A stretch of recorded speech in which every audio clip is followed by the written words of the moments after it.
Okay, let's unpack this. For years, maybe decades now, we've all sort of lived inside this idea, right? The World Wide Web. And it always felt like, a place built out of solid things. Digital bricks and mortar, Mm. pages, links, those navigation bars we all wrestle with. But today, we're diving into something pretty big. Mm. A really powerful thesis, honestly, maybe even a bit shocking. It suggests that the very foundation of how we've experienced the internet, the traditional website, well, it's dying right now. That's exactly the argument. It's the core idea in the source material we're looking at today. And it's important to stress we're not just talking about, a minor facelift or a new design trend. And not just swapping out the font or the color scheme. No, nothing like that. This is presented as a fundamental structural death. The sources are arguing that how you get information online is shifting completely, moving away from that structured, click-heavy process, wading through menus, following link after link. Hunting and pecking, basically. Right. Hunting and pecking. It's moving away from that towards something much more, well, human. Simple conversation. The whole way we retrieve information seems to be flipping on its head, mainly because the technology, specifically AI, has suddenly made the old way feel incredibly outdated, maybe even obsolete. So our mission, then, for this deep dive feels pretty crucial. We need to really understand what's being killed off here. We need to define this victim, the traditional website. What exactly is that? And then critically understand the forces behind it. What's the catalyst? What's pushing it out? And what's taking its place? This conversational interface. We need to get into the why this is happening now from like an engineering standpoint and maybe even a business one too. Absolutely. And the main source guiding us is this draft article. It's titled Death of the Traditional Website, Rise of the Conversation, and it's by Stephen Higgins. Now, before we even get into the arguments, we really need to look at who's making them. Higgins' background is key here. He's a senior director of automation. He's an AI and product development leader. And his focus, driving innovation in process optimization and project delivery. Right, that immediately jumps out, doesn't it? Yep. He's not some high-level theorist just musing about the future. No. And he's not like a brand consultant talking about vibes or aesthetics. Yeah. He builds things. He implements. He's the person holding the purse strings, managing the teams that actually build the systems designed to make big companies run smoother, run cheaper. Exactly right. That's the crucial context. When someone whose day job is leading AI development and finding ways to automate processes declares that the traditional website is on its way out, well, that's not just an opinion. They're likely making that call based on data, on measurable inefficiency they're seeing firsthand. They're seeing that the new thing they're building, this conversational interface, is just flat out better, more efficient, easier to scale than the websites they're replacing. His perspective comes right from the trenches of implementation. He's looking at the whole system like an engineer and saying, this part here, the website, it's not optimized anymore, it's a bottleneck. I definitely see that. That perspective adds a lot of weight. But let me just play devil's advocate for a second. Isn't there a risk that someone in his position wants this to be true? If you're leading AI and automation, you naturally want AI and automation to be the answer to everything. Could he be maybe slightly overstating the case, confusing what's possible with the tech with what people, users actually want or are ready for? We're creatures of habit, after all. That's a really fair point, a very valid challenge. But Higgins seems to anticipate that. He grounds his argument firmly in utility and function. His point isn't just AI is cool, it's the old way is inefficient, and users don't actually demand an efficiency. The friction of using traditional websites, he argues, has become so significant now that our old habits are starting to break down in the face of something just easier, better. Okay. He specifically calls this a thought-provoking trend, importantly, that's already starting to emerge. So he's not painting some sci-fi picture 50 years down the line. He's saying, look around, this is happening now, we're deploying it.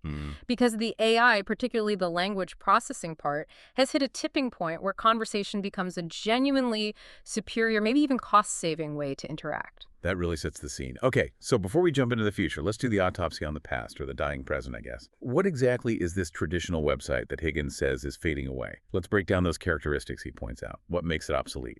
Yeah, the source is actually quite specific here, which is helpful. It calls out three main things. First, websites that are ornate.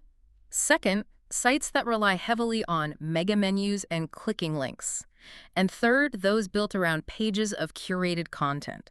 These three things, which ironically used to be seen as signs of a high-quality, professional website. Right, things you'd pay for. Exactly. Now, in the context of AI-driven conversation, they're suddenly becoming liabilities. They're drags on the system. Let's tackle that first one. Ornate websites.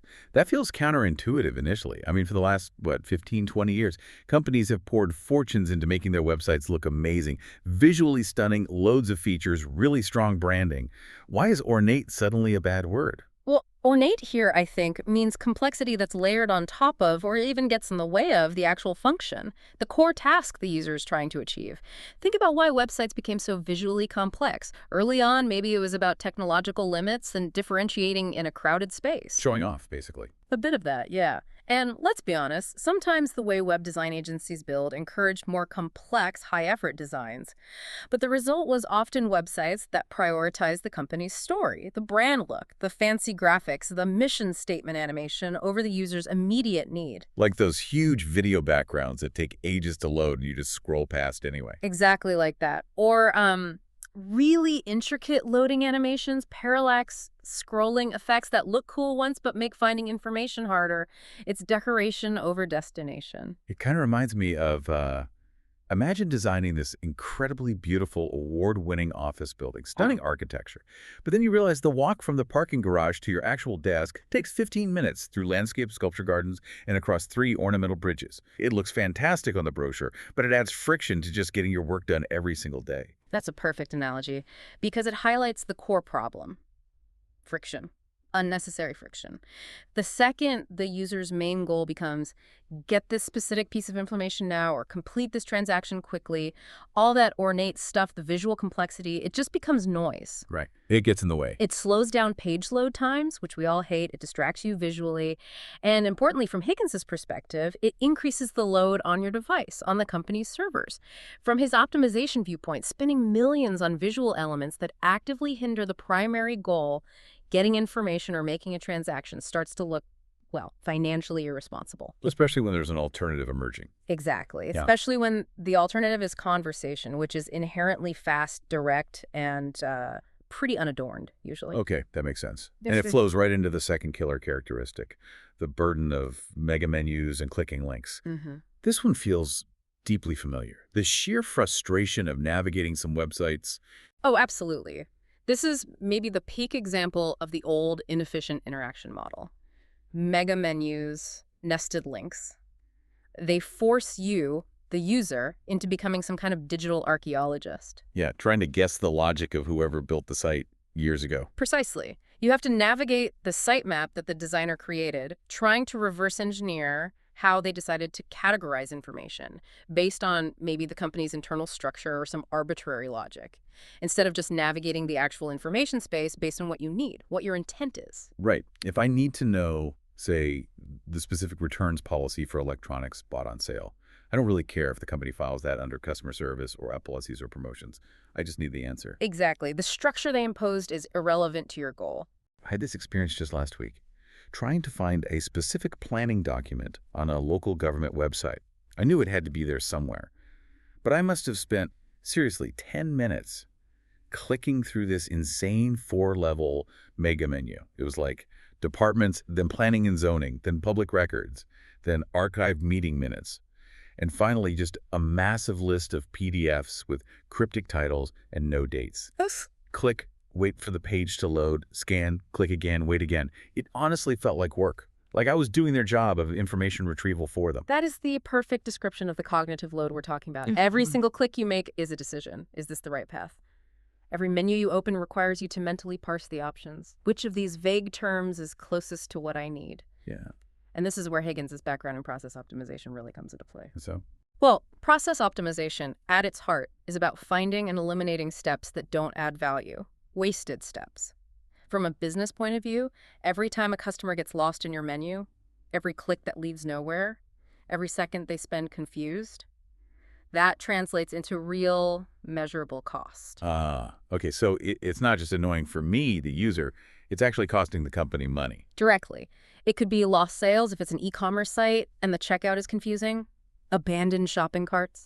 Or if it's a support site, it means more calls to the expensive human call center because people couldn't find the answer online. Even internally, if employees are wasting time navigating a clunky internet, that's lost productivity. It all adds up. So that inefficiency we feel as users when battling a mega menu, that's actually hitting the company's bottom line. Absolutely. The structure the machine forces on you, the menu, is proving wildly inefficient compared to just letting the human state their intent directly through conversation. It's like your library analogy earlier. Instead of wandering the aisles hoping to stumble on the right section, Yeah. you walk up to the librarian, the knowledgeable assistant in our new model, and you just ask. You say, I need the regulations about chemical storage for facilities built before 1980 located in seismic zone 4. And the librarian doesn't just point you to the regulations shelf. Exactly. They ideally give you the specific answer, synthesized perhaps from several sources. They do the cognitive work of navigating the information for you. The conversational interface takes on that burden. That comparison really drives home how inefficient the old model is. Wow. Wow. Okay, let's look at the third characteristic. Pages of curated content. Curation sounds like a good thing, right? Someone carefully selected and organized this information. Why is that suddenly a liability in the age of AI? It sounds good, but curated content in this context implies something static, prepackaged, designed for a generic, average user maybe. Traditional websites deliver information on a page. The company decided what should go on that page, how it should be structured. One size fits all, essentially. It delivers information, sure, but it often doesn't deliver tailored knowledge specific to your immediate unique situation. It forces you, the user, to do the final filtering. You have to read the introduction, the background, the definitions, maybe skip over sections that aren't relevant to you, just to find the one or two sentences that actually answer your specific question. Right. Because my situation is never exactly average. I'm not just a customer. I'm this customer. Yeah. I'm looking for this specific product, but shipped to this remote region, maybe using this specific payment method. And I need to know the warranty implications under this very particular scenario related to a promotion I used. The generic page doesn't cover that intersection. Precisely. That curated static page just can't dynamically adapt to the infinite variations of user context and specific needs. It wasn't designed to. But, and this is a really big but that we need to flag early on, there's a huge economic angle here. That curation, creating those detailed, informative pages, that's the product that many content creators and businesses sell, in a way. They invest time and money creating this valuable, curated content. Why? To draw traffic to their website. Right, to get eyeballs on the page. Exactly. Eyeballs they can then monetize through ads displayed on the page, through building brand awareness via the visual design, maybe through direct sales links or lead generation forms embedded right there on that curated page. The page itself is the monetization vehicle. I see where this is going. If the new model is an AI assistant, and that assistant can just read that underlying curated page, pull out the single fact I need, and deliver it to me in a chat bubble. Then you, the user, never actually see the original page. Right. I never see the ads. I don't see the company's branding. I don't see the carefully placed Buy Now button next to the information. That is the fundamental economic threat lurking beneath this shift. Moving from visually accessing structured information on a page to conversationally accessing synthesized knowledge. It completely disrupts the link between creating valuable content and getting paid for it, at least in the traditional ways. Wow. The moment the user bypasses that visual delivery system, the website page, the creators of that underlying curated content lose their audience. They lose the visibility. And crucially, they lose the immediate financial reward tied to that page view. This disruption is central to the transformation Higgins is talking about. It's not just about user convenience. It's about the whole information economy potentially breaking. Okay, so let's recap section 1 quickly.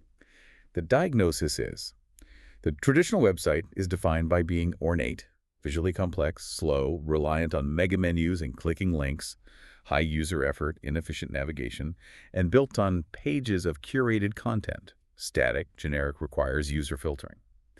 And crucially, these features are no longer just design choices. They represent measurable inefficiency and a user experience burden, especially compared to the alternative. Which brings us to the catalyst.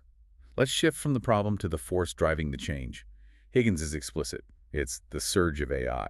Yeah, that word surge is doing a lot of work there. It's deliberate. It's not implying a slow, steady, incremental improvement like we've seen for decades in computing. Right, not just Moore's Law ticking along. No. Surge suggests something rapid, almost exponential, a dramatic increase in capability, and maybe more importantly, mass adoption and accessibility of that capability. It's driven by some major breakthroughs, particularly in how machines understand language, that have really just exploded in the last few years. Okay, so what are those specific breakthroughs?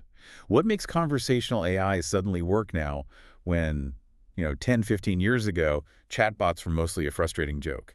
The absolute bedrock shift is in natural language processing, or NLP, how machines handle human language. Before this surge, most systems relied on relatively simple techniques. Keyword matching, maybe very rigid scripted dialogues. You had to talk to the machine like a machine, using very specific phrases it expected. Yeah, I remember those phone systems, say billing or technical support, and if you said anything slightly different. Sorry, I didn't understand that. Exactly. Highly brittle. But now, largely thanks to the development and, crucially, the scaling of large language models, LLMs, and the underlying technology like the transformer architecture, we've moved beyond just matching keywords. Okay, LLMs. We hear that term constantly. What's the core difference in how they work? In simple terms, how do they get past just keyword matching? The fundamental leap is moving from indexing words to indexing meaning, or semantic understanding. Techniques like vector embeddings are key here. Instead of the system just knowing the letters RETURN appear on a page, it now understands the concept of a product return. It represents that concept as a mathematical vector in a high-dimensional space. So when a user asks something like, hey, I bought this shirt, it doesn't fit, can I send it back? Even though they didn't use the word return, the system sees that the meaning of their query is very close in that vector space to the company's official product return policy document. Ah, okay, so it's matching the intent behind the words, not just the words themselves. Precisely. It understands context, nuance, synonyms, even slang to some extent, because it's operating on the level of semantic relationships. It grasps what you mean, not just what you say. This ability to handle the sheer messiness and variability of real human language is what makes the current AI surge so powerful for interfaces. That makes so much sense. It's not just faster reading, it's deeper comprehension. And Higgins, being an AI director, he's seeing the point where this comprehension capability became reliable enough, and importantly, affordable enough, to actually deploy at scale in real products. Exactly. He's seeing it cross the threshold from research lab curiosity to practical, cost-effective business tool. And the technical leap is what enables the transfer of cognitive load we talked about earlier. Right. The birdie shifts from me trying to figure out the website structure to the AI figuring out my intent from my natural language. You no longer navigate the site. You navigate the knowledge using the most intuitive tool humans have, conversation. Which is why Higgins frames the change as moving from those physical, digital actions, clicking, scrolling, navigating menus, to the purely cognitive action. Simply having a conversation. Okay, but a real conversation isn't just question, answer, question, answer. It flows. It has memory. If I ask the assistant about, say, the warranty on a product, and then my next question is, does that also cover accidental damage? The assistant needs to remember what that refers to, the warranty we were just discussing. How does the tech handle that? A web page clearly can't. Right, that's a crucial point. And that's where the architecture of these conversational AI systems really shows its advantage over static web pages. When you click links on a traditional website, each page load is essentially stateless. The server doesn't inherently remember what you looked at just before. You start fresh every time. Yeah, it's amnesiac. Pretty much. But a conversational assistant uses mechanisms to maintain context. Often, this involves something called a context window or some form of dialogue history management. Okay, context window. Can you break that down a bit? How does it work? Think of it like the system's short-term memory for the current conversation. It's highly focused. When you ask your follow-up question, does that also cover accidental damage? The AI doesn't just process those 5 words in isolation. It typically takes the recent history of the conversation, maybe your last few questions and its answers, potentially up to a certain limit, like the last few thousand words or tokens, and it feeds that entire chunk of text back into the large language model along with your new question. Wait, so it's effectively rereading the whole recent chat every single time I ask something new? In essence, yes, or at least it's considering the relevant parts of that history. That's how it maintains such a strong grasp of the immediate context. It allows the LLM to understand that that refers specifically to the standard warranty for the Model X toaster we were discussing 2 turns ago. It sees the link because the previous turn is right there in its input. This ability to retain and utilize conversational history dynamically is something a collection of static HTML pages just fundamentally cannot do. It's this architectural difference that allows the assistant to move beyond simple keyword search or FAQ lookups into genuinely helpful multi-turn dialogue and task completion. That capability alone makes the traditional website seem, well, almost primitive in comparison. It really hammers home the point that we were adapting to the machine's limits before. We learned how to navigate its structure. And now, finally, the machine is becoming flexible enough to adapt to our natural mode of interaction, language. It's a fundamental reversal. Okay, so the AI surge, particularly in language understanding and context memory, is the engine driving this. Let's pivot then to the prognosis, the outcome. What's the promised land here? What does this new experience actually feel like for the user? Higgins uses the word straightforward. Yes, and straightforward becomes the new gold standard, the ultimate measure of value in this interaction model. Its position as the direct opposite, the antidote to that ornate complexity and the friction of mega menus we dissected earlier. So straightforward means less thinking required from the user. Less unnecessary thinking, yes. It means stripping away all the overhead. The navigation, the searching, the filtering. It means saving you time, reducing the feeling of being overloaded with irrelevant information, removing the points of friction that make you want to give up. The ideal interaction becomes the absolute shortest path between you stating your need, your intent, and getting that need met or that question answered accurately. And the entity that delivers this straightforward experience, it replaces the website. Higgins calls it the knowledgeable assistant. Right. And we really need to pull apart those 2 words again because they encapsulate the entire value proposition. Let's start with assistant. Why assistant and not just, say, search engine or information portal? Assistant implies agency. It implies it's there to help you achieve a goal, to complete a task. Ah, so it's active, not passive. A website is just a passive container you have to rummage through. Exactly. An assistant is, or should be, a proactive partner focused entirely on your specific objective right now. It goes way beyond just looking up a static piece of data. Can you give a concrete example of that? How does an assistant go beyond what a good search function on a website might do?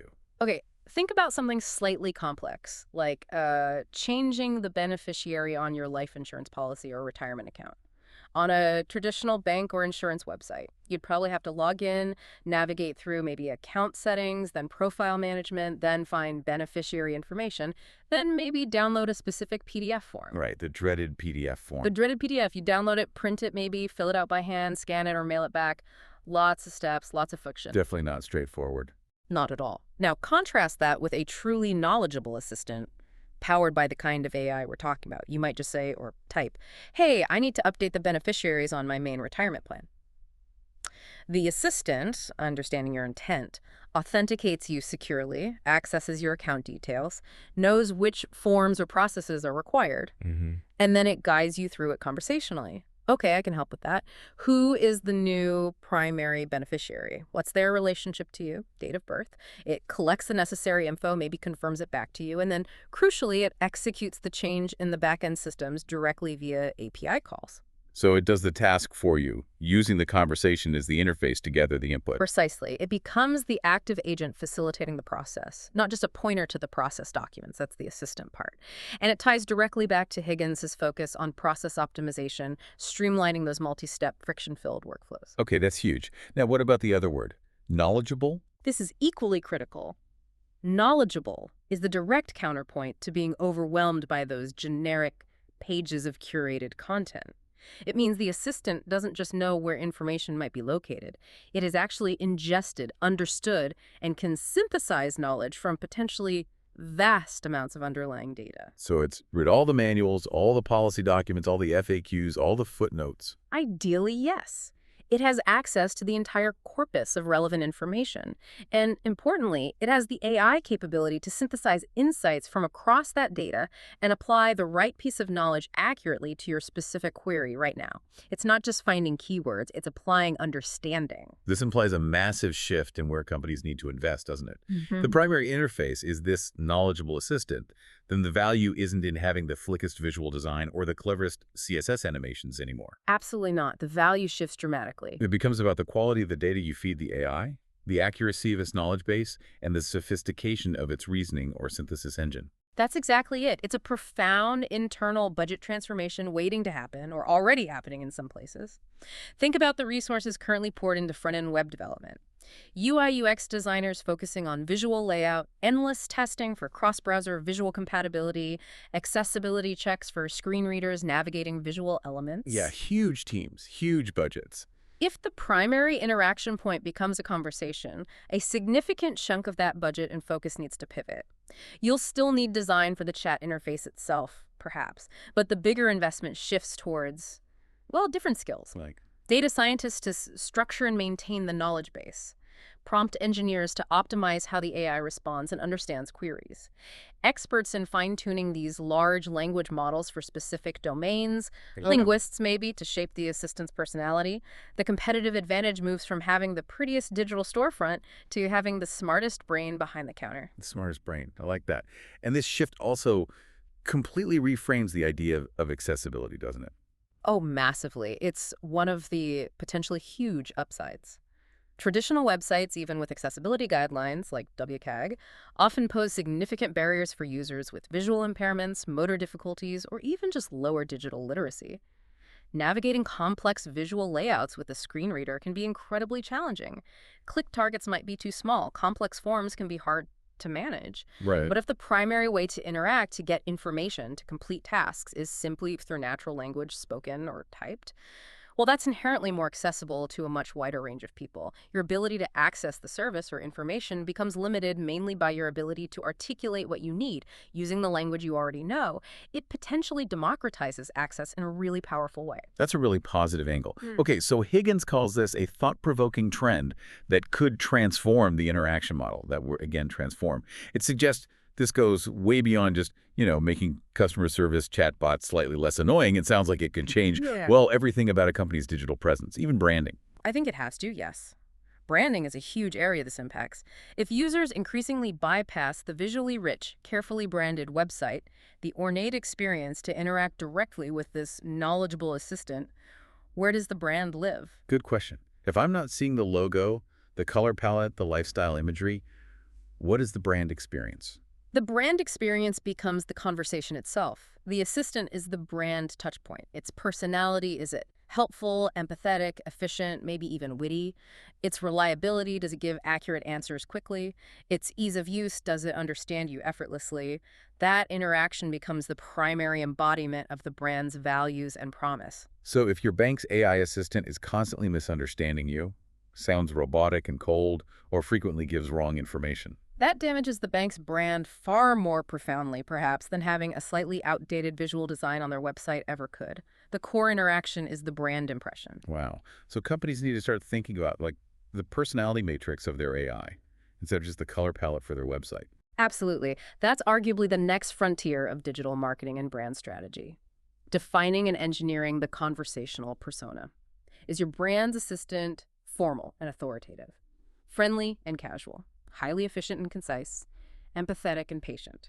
That becomes a core strategic decision. And because this assistant has that conversational memory, that context window we talked about, Yeah, it can offer a level of personalization a static website just dreams of. exactly. The assistant remembers your previous interactions, your preferences, your history with the company. So imagine you were researching mortgage refinancing options on your bank's assistant last month but didn't proceed. Oh. A truly knowledgeable assistant connected to real-time data could proactively reach out when interest rates drop significantly. Hi, username. I noticed you were looking at refinancing your mortgage last month. Rates have just fallen to X%, which could save you Y dollars per month based on your current loan. Would you like to explore updated options? That's incredibly powerful. Yeah. Moving from reactive, me searching, to proactive, personalized engagement based on my history and current context. That's the potential transformation. It shifts the entire dynamic from passive browsing of generic content to active, tailored interaction and service delivery. The scale of this is really starting to hit me. It's not just websites. It's customer service, marketing, accessibility, operations. It even fundamentally redefines how information itself is valued and potentially monetized.